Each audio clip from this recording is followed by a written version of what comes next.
My name is Kevin McDonald, and this is EyeOnBusiness. With me this evening is Mr. Oli Thordarson. He is the CEO of ALVAKA Networks. I hope to hear someday famous race car driver, but we'll get more into that a little bit later.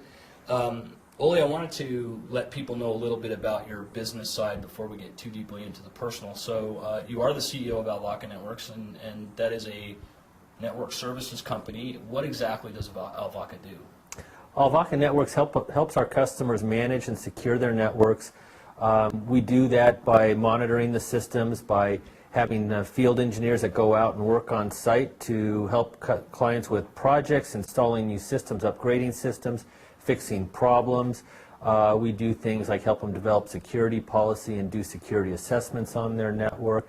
Really any good mid-size, small mid-size enterprise business is a really good prospect for us. So, what's the best part of being the CEO of a company today for you?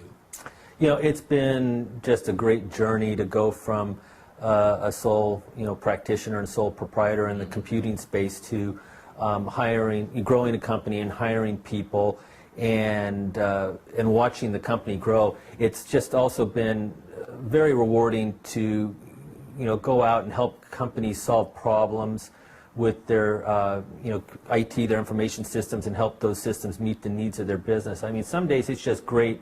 I go home feeling great when we've really been able to solve some tough issues for companies.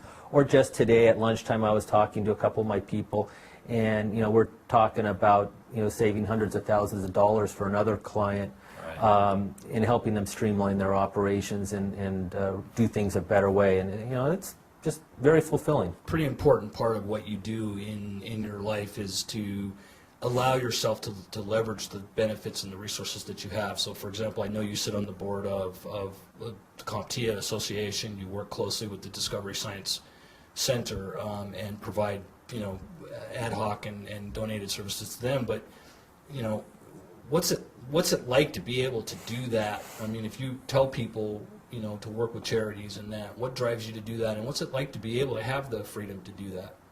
Yeah, I just love helping people. I love getting involved with organizations that I think are worthwhile. Helping kids and helping academia and helping kids in Southern California get interested in the sciences is what the Discovery Science Center is about. CompTIA, I want to see our industry grow and flourish, and I think I have some positive contributions to make there. I've typically looked to take a leadership role in the industry, so being on the board of directors at CompTIA certainly helps bring that personal desire to effect. And then being on boards too, it's great. I mean, I learned so much from boards are usually inhabited by other smart, ambitious people that have usually been around the block a few times, and I learned so much from those people. And then the contacts, just to leverage those relationships and other aspects of my life and in business is just it's just tremendous. There's been some clear challenges with the economy and with the worldwide economy, the macro economy, as well as our local micro economy here in Orange County.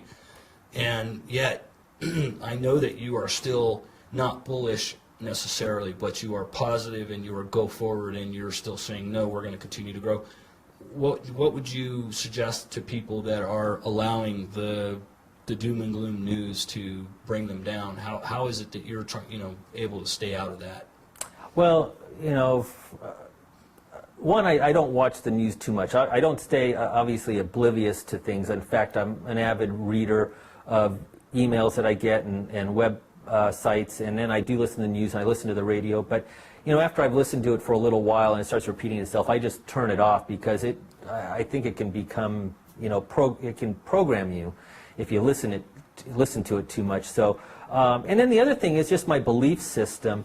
The country's been in numerous recessions, and I can think of 3 pretty good ones in my career as a working person. Mm-hmm. And the country always comes out of them. And in fact, the country always comes out of them stronger and better than it was before. And our standard of living is always better within 6 months, 12 months after a recession. It's just, I think it's a natural part of the economic life cycle that we have to readjust, and we have to move our resources around After a while, things get a little overheated, things get a little stagnant, the resources are in the wrong place, and a good recession gets all that realigned. So what do you say to that person? I mean, I personally have the philosophy that the down economy is the perfect time to take the risk to retool, to go get that new trade, to do something different. But, what do you say to those people that are down, they don't have a job, they're concerned that they might lose one,